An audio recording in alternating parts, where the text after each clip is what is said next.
अस्सलामुअलैकुम वरहमतुल्लाहि वबरकातुहू। जनाब बाबूभाई सोपारीवाला गर्ल्स प्राइमरी स्कूल, कक्षा 8, विषय हिंदी, विषयांक आदर्श प्रश्न पत्र स्वाध्याय पोथी कार्य। बच्चों, आज हम हमारी स्वाध्याय पोथी में आदर्श प्रश्न पत्र देखेंगे, जो आपको सुंदर स्वच्छ अक्षर में जोड़ने का खास ध्यान रखते हुए स्वाध्याय पोथी में लिखना है। तो चलिए अब हम स्वाध्याय पोथी में आदर्श प्रश्न पत्र की शुरुआत करेंगे। तो नीचे दिए गए शब्दों में से संज्ञा, सर्वनाम और विशेषण पहचान कर लिखिए। संज्ञा यानी जो नाम का महत्व बताता है, सर्वनाम यानी नाम के साथ जिसका उपयोग होता है, विशेषण यानी के दिए गए वाक्य में जो विशेषता बताता है। यहाँ पे हमें काउंस में कुछ नाम दिए गए हैं: पर्वत, उसको, मीठा, नदी, तुम्हें, सूरत, बाल, सपना, नर्मदा, सुंदर, बड़ा, मेहनती, हम और भारत। इन सभी शब्दों को हमें संज्ञा, सर्वनाम और विशेषण, इन तीन भाग में अलग अलग छूटा करना है। यानी कि संज्ञा के खाने में हम संज्ञा, सर्वनाम के अंदर सर्वनाम और जो विशेषण दर्शाता है उसे हम विशेषण में लिखेंगे। सबसे पहले है पर्वत। पर्वत एक नाम है, यानी कि उसको क्या हुआ? संज्ञा। उसको यानी के नाम के साथ जोड़ने वाला शब्द यानी कि सर्वनाम। मीठा एक स्वाद है, यानी मीठा, तीखा, कड़वा, यानी जो चीज विशेषता दर्शाता है उसे हम क्या कहेंगे? विशेषण। यानी मीठा क्या हो गया? विशेषण। नदी यानी एक नाम दर्शाता है, इसलिए वो कहाँ आएगा? संज्ञा में। तुम्हें सर्वनाम। सूरत भी एक जगह का नाम है, इसलिए वो भी कहाँ पे आएगा? संज्ञा में। बाल यानी संज्ञा। सपना। नर्मदा एक नाम दर्शाता है, इसलिए वो भी कहाँ पे आएगा? संज्ञा। सुंदर एक विशेषण दर्शाता है, किसी चीज की विशेषता दर्शाता है, इसलिए वो विशेषण में आएगा। बड़ा यानी बड़ा होना भी विशेष्य है, एक विशेषण बताता है, इसलिए वो भी विशेषण में आएगा। मेहनती विशेषण। हम सर्वनाम और भारत एक जगह का एक नाम है, इसलिए वो कहाँ आएगा? संज्ञा में। प्रश्न 3, दिए हुए शब्दों को सही रिक्त स्थान में लिखिए। यहाँ पे हमें कुछ शब्द दिए गए हैं, उसे हमें सही रिक्त स्थान में यानी कि सही खाली जगह में लिखना है। सबसे पहले हम ऊपर का काउंस देखेंगे, जिसमें कौन कौन से दिए गए हैं। ऊपर, सभी, यहाँ वहाँ, अधिक, की ओर और धीरे धीरे। नंबर 1, मोनिका खाली जगह खाना बना रही है। तो मोनिका धीरे धीरे खाना बना रही है।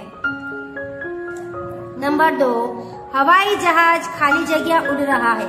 आपको पता है हवाई जहाज कहाँ उड़ता है? ऊपर हवा में। तो हम क्या लिखेंगे? हवाई जहाज ऊपर उड़ रहा है। नंबर 3, दिन भर खाली जगह देखा। दिन भर यहाँ वहाँ देखा।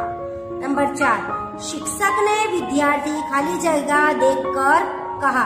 शिक्षक ने विद्यार्थी की ओर। देखिए यहाँ पे ओर में एक मात्रा है, डबल मात्रा होता है तो और यानी जिसे अगले के लिए होता है, और यानी कि जगह दर्शाता है। यहाँ पे सिर्फ एक ही मात्रा दिया गया है। नंबर 5, काम खाली जगह करो बातें कम, यानी काम अधिक करो बातें कम। नंबर 6, बिल्ली खाली जगह बाहर निकल गई। बिल्ली अभी बाहर निकल गई। प्रश्न 4, निम्नलिखित प्रश्नों के संक्षेप में उत्तर लिखे। यहाँ यानी कि हमें यहाँ दिए गए प्रश्नों के उत्तर लिखने हैं। नंबर 1, आपके परिवार में से आपको कौन सबसे ज्यादा पसंद है? क्यों? तो इसके उत्तर हम अपने हिसाब से भी लिख सकते हैं।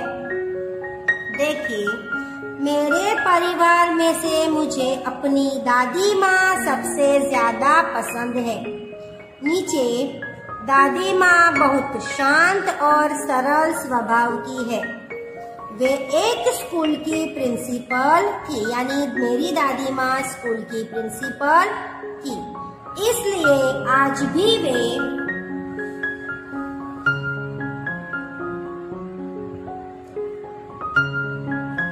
बहुत अनुशासन प्रिय है। मेरी दादी माँ एक स्कूल की प्रिंसिपल थी, इसलिए वो बहुत ही अनुशासन प्रिय है, यानी नियमों का पालन करना उन्हें बहुत पसंद है। गणित, विज्ञान और अंग्रेजी उनके प्रिय विषय है। उनके यानी किसके? दादी के। गणित, अंग्रेजी और विज्ञान मेरी दादी के प्रिय विषय है। दादी माँ के कारण ही मुझे कहीं ट्यूशन लेने नहीं जाना पड़ता, यानी कि मेरी दादी एक स्कूल की प्रिंसिपल थी और वो गणित, विज्ञान, अंग्रेजी जैसे विषय उनके प्रिय थे, इसलिए मेरी दादी ही मुझे वह सिखाती है, जिसकी वजह से मुझे कहीं पे भी ट्यूशन लेने जाना नहीं पड़ता। उनकी जिंदा दिली के कारण घर के वातावरण में बड़ी रौनक बनी रहती है। जब वे कहीं जाती है तब मुझे बहुत सूनापन लगता है, यानी कि जब भी मेरी दादी घर में नहीं होते तो मुझे बहुत ही सूनापन लगता है। प्रश्न 2, आपकी पसंद की कोई फिल्म का नाम बताकर संक्षेप में उसकी कहानी लिखिए। यानी कि यहाँ पे आपको पसंद हो वैसी कोई एक फिल्म की कहानी हमें लिखनी है। ऐसी कहानी जो आपको पसंद हो, जिससे आपको कुछ सीखने मिला हो, जो आपके लिए मार्गदर्शक बनी हो। मेरी पसंद की फिल्म है तारे जमीन पर। आप सभी ने भी शायद ये फिल्म देखी ही होगी, तो हम उसके बारे में संक्षेप में यानी टूक में बताएंगे। इसमें 10-12 वर्ष का एक विद्यार्थी है, उसको स्कूल की पढ़ाई में रुचि नहीं है। चित्रों या कलाकृतियों के प्रति उसका अधिक आकर्षण है, यानी कि यहाँ पे एक 10-12 साल का लड़का है जिसको पढ़ाई में बिल्कुल भी दिलचस्पी नहीं है, बिल्कुल भी रुचि नहीं है, पर कलाकृति के प्रति उसका आकर्षण अधिक है। एक अध्यापक पढ़ाई में उस विद्यार्थी की अरुचि का पता लगाता है, यानी कि स्कूल के एक अध्यापक उसकी जांच करते हैं और उन्हें वो पता लगाते हैं कि उस बच्चे की पढ़ाई में रुचि नहीं है।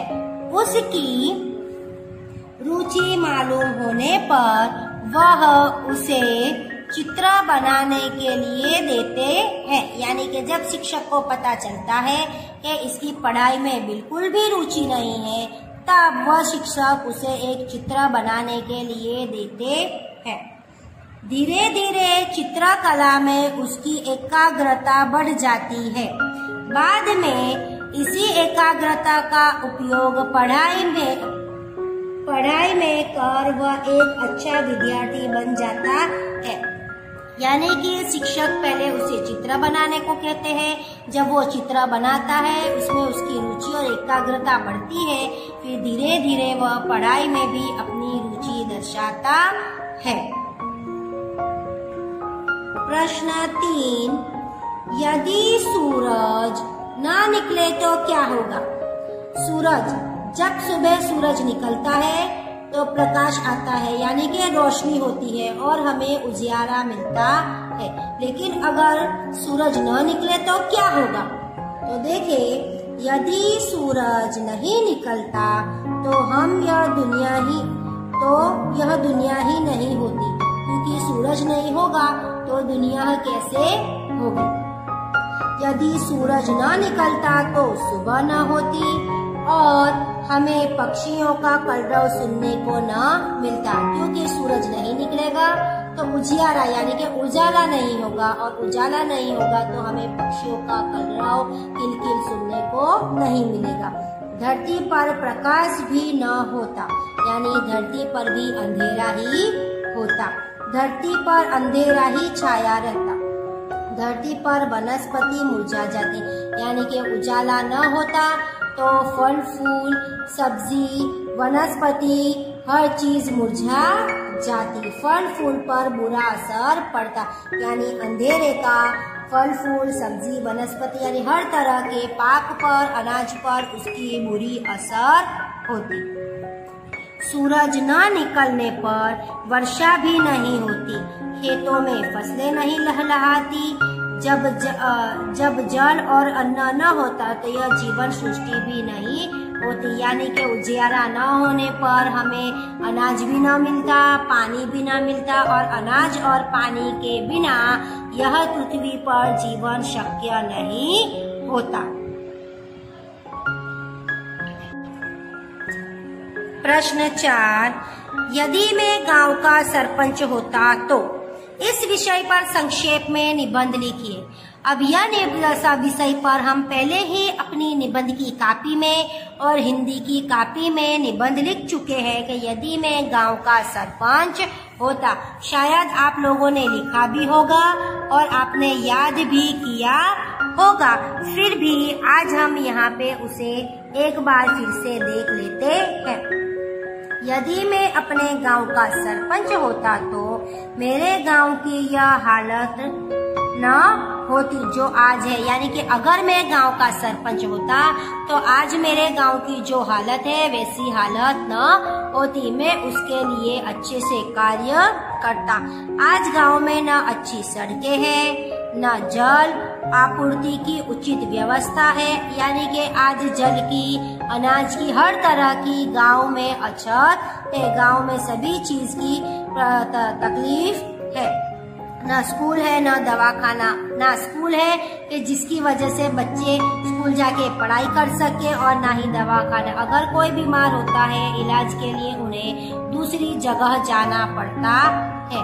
गांव वालों को अपनी छोटी मोटी जरूरतें पूरी करने के लिए निकट के शहर जाना पड़ता है, यानी कि गांव वालों को अगर किसी भी चीज की जरूरत होती है तो वो कोई भी चीज उन्हें गांव में मिलती नहीं है।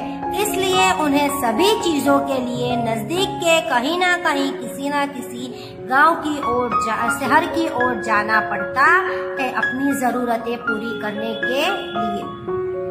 सचमुच यदि मैं अपने गांव का सरपंच होता तो अपने गांव को एक आदर्श गांव में बदल देता, यानी अगर मैं सरपंच होता तो सच में मैं अपने गांव के लिए अच्छे से कार्य करता और अपने गांव को मैं अच्छे गांव में आदर्श गांव में बदल देता। और अभी हमने जो पुनरावर्तन 2 देखा है वह स्वाध्याय पोथी का पुनरावर्तन 2 जोड़ने का ध्यान रखते हुए अच्छे से सुंदर स्वच्छ अक्षरों में आपको अपनी स्वाध्याय पोथी में लिखना है। फिर से दोहरा रही हूँ, अच्छे से शांति से आप स्वाध्याय पोथी में लिखें। अब देखिए आदर्श प्रश्न पत्र। आदर्श प्रश्न पत्र में प्रश्न 1, निम्नलिखित प्रत्येक प्रश्न के उत्तर के लिए दिए गए विकल्पों में से सही विकल्प चुनकर उसका क्रम अक्षर प्रश्न के सामने दिए गए बॉक्स में लिखिए। यहाँ पे जो भी विकल्प दिए गए हैं वो आगे हमने जितने भी इकाई जितने भी पाठ देखे हैं पाठ 9 उसमें से ही है, तो उनमें से यहाँ पे एक एक विकल्प लिया गया है। देखिए नंबर 1, ईद की नमाज पढ़ने की जगह को क्या कहते हैं? क्या आप मुझे बता सकते हो? ईद की नमाज पढ़ने की जगह को क्या कहते हैं? देखिए यहाँ पे लिखा गया है ईद मैदान, ईद घर, ईदगाह और ईदबाग, तो उसका उत्तर आएगा ईदगाह। यहाँ पे ईदगाह कौन सा विकल्प है? सी। तो यहाँ दिए गए बॉक्स में हम क्या लिखेंगे? सी। नंबर 2, सुनीता विलियम्स के पिता खाली जगह थे। ए प्रोफेसर, बी डॉक्टर, सी व्यापारी और डी इंजीनियर। तो यहाँ पे सुनीता विलियम्स के पिता कौन थे? डॉक्टर थे, तो हम क्या लिखेंगे यहाँ पे? बी। नंबर 3, मेनका कौन थी? ए गंधर्व, बी महारानी, सी अप्सरा और डी देवी। यहाँ पे मेनका कौन थी? अप्सरा, तो हम यहाँ पे लिखेंगे सी। नंबर 4, ममता किस धर्म का पालन करना चाहती थी? ए ब्राह्मण धर्म का, बी मानव धर्म का, सी हिंदू धर्म का और डी अतिथि धर्म का। तो वह अतिथि धर्म का पालन करना चाहती थी, तो हम क्या लिखेंगे? डी। आगे नंबर 5, डॉक्टर कलाम ने अपनी खाली जगह कक्षा की यादगार घटना सुनाई। ए चौथी, बी 5वीं, सी 6ठी और डी 7वीं। तो उन्होंने अपनी 5वीं कक्षा की कहानी सुनाई थी, तो हम यहाँ पे लिखेंगे बी। यहाँ पे जो भी आदर्श प्रश्न पत्र के मैं प्रश्न आपको सब बता रही हूँ, वह सभी प्रश्न आपको आपकी हिंदी की कॉपी में सुंदर स्वच्छ अक्षरों में जोड़नी का ध्यान रखते हुए लिखना है। प्रश्न 2, निम्नलिखित रिक्त स्थानों की पूर्ति कीजिए। नंबर 1, हमारे देश की जनसंख्या एक खाली जगह से अधिक है, 1 अरब। नंबर 2, यह वह विधवा थी, उसकी खाली जगह